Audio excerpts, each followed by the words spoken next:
ఈ రోజున ఒక వ్యక్తి మీకు కాల్ చేసి ఇది చెబుతారు, ఇదే మాట్లాడతారు. పదే పదే ఈ విషయం గురించి మీ వద్దకు ఈ ప్రస్తావన ఆ వ్యక్తి వల్లనే రాబోతుంది. ఎవరు ఆ వ్యక్తి, ఏం చెయ్యబోతున్నారు, ఎటువంటి పరిస్థితి మీకు కలగబోతుంది, ఈ రోజు గోచార రీత్యా ఎలా ఉండబోతుంది, ప్రతి ప్రశ్నకు సమాధానం వీడియోలో తెలుసుకుందాము. వీడియో నచ్చితే తప్పకుండా ఒక చిన్న లైక్ అయితే చేసి మమ్మల్ని సపోర్ట్ చేయండి.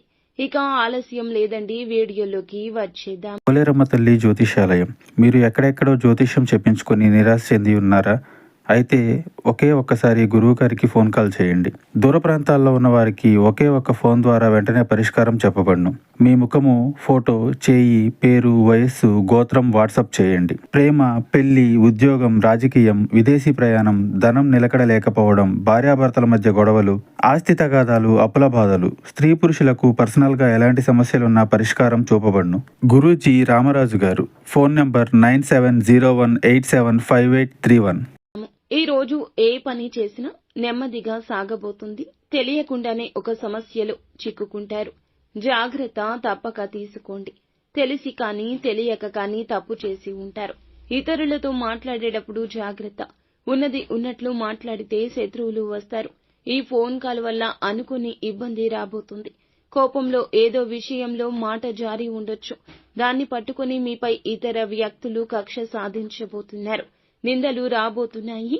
నమ్మినా నమ్మకపోయినా ఇదే వాస్తవం. ఏదైనా విషయం గురించి నిజాలు తెలుసుకుని మీరు మాట్లాడే ప్రయత్నం చేయండి. ఎక్కువ మటుకైతే మాట్లాడకుండా ఈ రోజున సైలెంట్ గా ఉండడమే ఉత్తమం. ఖచ్చితంగా ఈ రోజున ఫోన్ కాల్ వస్తుంది. ఈ రోజున ఈ యొక్క వార్తను వింటారు. తెలిసి చేసినా తెలియక చేసినా, తొందరపాటు వల్ల చేసినా మీరు ఆ తప్పు వల్ల తిట్ల దండకాన్ని వినబోతున్నారు.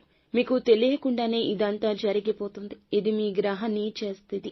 మీపై నిందలు వస్తాయి. ఏదైనా మాట్లాడేటప్పుడు మాత్రం తగిన జాగ్రత్త తీసుకోండి. 1-2 సార్లు చుట్టుపక్కల ఉన్నవాళ్లే మీకు శత్రువులు అనే విషయం మీద ధ్యాస ఉంచండి. ఏదో విషయంలో కోపంలో ఏదో ఒక మాట తూలి ఉండొచ్చు, జార విడిచి ఉండొచ్చు. దాన్ని పట్టుకుని మీపైన కక్ష సాధిస్తారు. మీరు ఈ రోజంతా వెక్కి వెక్కి ఏడుస్తారు, నిందల పాలు అవుతారు. ఏదైనా విషయం గురించి మాట్లాడేటప్పుడు అందుకే పెద్దలు చెప్తారు, 1-10 సార్లు ఆలోచించుకుని మాట్లాడమని. ఈ రోజున ఫోన్ కాల్ రూపంలో తిట్లు కలగబోతున్నాయి. దీన్ని ఎవ్వరూ తప్పించలేరు. చెయ్యని తప్పుకు అబాసు పాలవుతారు. ఈ రోజున ఇలా మిశ్రమంగా ఉంటుంది. ఏ పని చేసినా నెమ్మదిగానే ఉంటుంది. తొందరపాటు నిర్ణయం తీసుకోవద్దు. కుటుంబంలో ప్రేమలు పెరుగుతాయి. పాత ఆరోగ్య సమస్య తీరిపోతుంది. కొంతమేర ఆరోగ్య సమస్యలు తగ్గుముఖం పట్టొచ్చు. అలాగే వీరికి శత్రువులు అధికంగా ఉంటారు. ఏ పని చేసినా ఈ యొక్క రోజున నెమ్మదిగానే ఉంటుంది. పెట్టుబడి పెట్టొద్దు. నూతన నిర్ణయం తీసుకోవద్దు. ఇబ్బందులు పడతారు. మీ పక్కన ఉన్న వారిని నిత్యము ఈ రోజు గమనిస్తూనే ఉండండి. పనుల్లో ఇబ్బందులు రాబోతున్నాయి కావున ధైర్యంగా ఉండండి. నిత్యము శివారాధన చేసుకోండి.